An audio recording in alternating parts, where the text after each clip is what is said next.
ഞാനൊരു പുതിയ കഥ പറയാം. കഥയുടെ പേര് ഇനിയും വൈകിയിട്ടില്ല. ലേഖ രണ്ടാമത്തെ കുർബാനയും കഴിഞ്ഞ് പള്ളിയിൽ നിന്ന് ഓടിയിറങ്ങി വീട്ടിലേക്ക് വേഗം നടന്നു നീങ്ങുകയാണ്. പെട്ടെന്നാണ് സാറാമ്മ ചേട്ടത്തി മുന്നിൽ കുഞ്ഞേ എന്ന് വിളിച്ചുകൊണ്ട് നിൽക്കുന്നത്. കേട്ടാൽ നിൽക്കാതിരിക്കാൻ പറ്റില്ല, കാരണം അവരെന്നെ ഒരുപാട് എടുത്തുകൊണ്ട് നടന്നിട്ടുള്ളതാണ്. ലേഖ നിന്നു. സാറാമ്മ ചേട്ടത്തി അടുത്തു വന്നു. എന്നാ ഉണ്ട് കുഞ്ഞേ വിശേഷം? ഒന്നുമില്ല ചേട്ടത്തി, സുഖമായിട്ടിരിക്കുന്നു. ചേട്ടത്തിക്ക് സുഖമാണോ? അതേ കുഞ്ഞേ, എനിക്ക് അല്പം ധൃതിയുണ്ട്, ഞാൻ പൊയ്ക്കോട്ടെ എന്ന് ചോദിച്ചുകൊണ്ട് ലേഖ ധൃതിയിൽ നടന്നു. ചേട്ടത്തി ആ പോക്കും നോക്കി അങ്ങനെ നിന്നു. ആ കൊച്ച് നടക്കുവാണോ അതോ ഓടുവാണോ ചേട്ടത്തി? കൂടെ വന്ന റാഹേൽ ചോദിച്ചു. അത് ആഞ്ഞിലിത്തറയിലെ വേലക്കാരി പെണ്ണല്ലേ? കേട്ടതും സാറാമ്മ ചേട്ടത്തി ഒരു ആട്ട് വെച്ചു കൊടുത്തു. നിർത്തടി നിൻ്റെ ഒരധിക പ്രസംഗം. നീ ആരെയാടി വേലക്കാരിയാക്കിയത്? ഈ കയ്യിൽ കിടന്ന ആ പെൺകുഞ്ഞ് വളർന്നത്. നമുക്കൊക്കെ അതിൻ്റെ നിഴലത്ത് നിൽക്കാനുള്ള യോഗ്യതയുണ്ടോ? ഉടനെ റാഹേൽ പറഞ്ഞു. എല്ലാവരും പറഞ്ഞതേ ഞാനും പറഞ്ഞുള്ളൂ. ഇത് നല്ല കൂത്ത്. സാറാമ്മ ചേട്ടത്തിയുടെ കണ്ണ് നിറഞ്ഞു.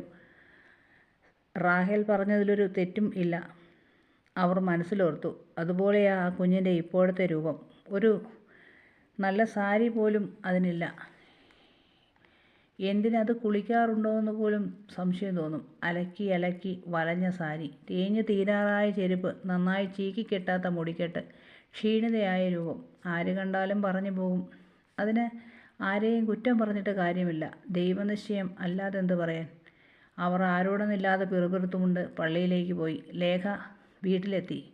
പടി കടന്നതേ ആൻസി, ആങ്ങളയുടെ ഭാര്യയാണ്. വാതുക്കൾ പത്രം വായിച്ചുകൊണ്ടിരിക്കുകയായിരുന്നു. ചാടി എഴുന്നേറ്റ് കലി തുള്ളിക്കൊണ്ട് പറഞ്ഞു. നീ എവിടെ തെണ്ടാൻ പോയിട്ട് പരിപാടി? നിന്നോട് എത്ര പ്രാവശ്യം പറഞ്ഞിട്ടുള്ളതാ എല്ലാ ഞായറാഴ്ചയും എഴുന്നള്ളണത്? നീ ആരെ കാണാനാ കെട്ടിയൊരുങ്ങി എഴുന്നള്ളുന്നത്? ചേട്ടത്തി, ഞാൻ ബ്രേക്ക്ഫാസ്റ്റ് ഉണ്ടാക്കി വെച്ചിട്ടാണ് പോയത്. ചായ ഫ്ലാസ്കിലുണ്ടായിരുന്നു. നിൻ്റെ വിശദീകരണമൊന്നും കൂടുതൽ വേണ്ട. കയറി അകത്തോട്ട് വാ, ബാക്കി അവിടെ വെച്ച് തരാം. ലേഖ മുൻവശത്തോടെ അകത്തേക്ക് കയറാൻ തുടങ്ങിയപ്പോൾ ഇതിലെ എഴുന്നള്ളണ്ട, പുറകിൽ കൂടി അങ്ങ് വന്നാൽ മതി. ലേഖയ്ക്ക് പ്രത്യേകിച്ചൊന്നും തോന്നാറില്ല ഇപ്പോൾ. സ്ഥിരം കേട്ട് കേട്ട് പദം വന്നിരിക്കുന്നു. വീണ്ടും ആൻസി പറഞ്ഞുകൊണ്ടേയിരുന്നു. എവിടേക്കോ നിരങ്ങിച്ചേ മുന്നാരത്തൂടി ഒരു കയറ്റം. നിലയ്ക്ക് നിർത്താമോന്ന് ഞാനൊന്ന് നോക്കട്ടെ. ഇതൊക്കെ കേൾക്കുമ്പോൾ നിങ്ങളോർക്കും ലേഖ ഇവിടുത്തെ വേലക്കാരിയാണെന്ന്. എന്നാലല്ല, സത്യത്തിൽ ഈ വീടിൻ്റെ അവകാശിയാണ് ലേഖ. 3 ആങ്ങളമാരുടെ ഒരേയൊരു പെങ്ങൾ. അറിയപ്പെടുന്ന ഒരു പഴയ ക്രിസ്ത്യൻ കുടുംബമാണ് ആഞ്ഞിലിത്തറ. ആ നാട്ടിലെ പ്രമാണിമാരാണ് ആഞ്ഞിലിത്തറക്കാർ.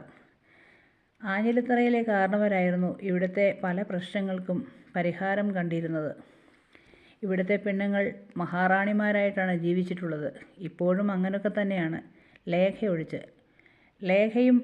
ലേഖയുടെ അപ്പച്ചൻ കാഞ്ഞിരത്തറയിലെ കാരണവരുടെ ഇളയ മകനാണ്. ഡേവിഡ് എന്നാണ് പേര്. ഡേവിഡിൻ്റെയും ലൈസാമ്മയുടെയും 4 മക്കളിൽ ഇളയ കുട്ടിയാണ് ലേഖ. ലേഖയുടെ മൂത്ത സഹോദരങ്ങൾ ആണുങ്ങളാണ്. അലക്സ്, ആൽബർട്ട്, ആൻ്റണി, ഇതാണ് അവരുടെ പേര്. ലേഖയെ ജീവനാണ് അപ്പച്ചൻ ഡേവിഡിന്. പക്ഷേ അമ്മ ലൈസാമ്മയ്ക്ക് പണത്തിൻ്റെ അഹങ്കാരം തലയ്ക്ക് പിടിച്ച സ്ത്രീയാണ്. എന്തിനു വേദനം വാലിക്കാർ ഇരിക്കുന്നിടത്തു നിന്നും അനങ്ങാൻ പോലും വാലിക്കാരെ വിളിക്കുന്ന സ്ത്രീ. ആൺമക്കളാണെങ്കിലും അതിലും കഷ്ടമാണ്. ദൈവത്തെ മറന്നുള്ള ജീവിതമാണ് അമ്മയുടെയും മക്കളുടെയും. അടുത്ത ഭാഗവുമായി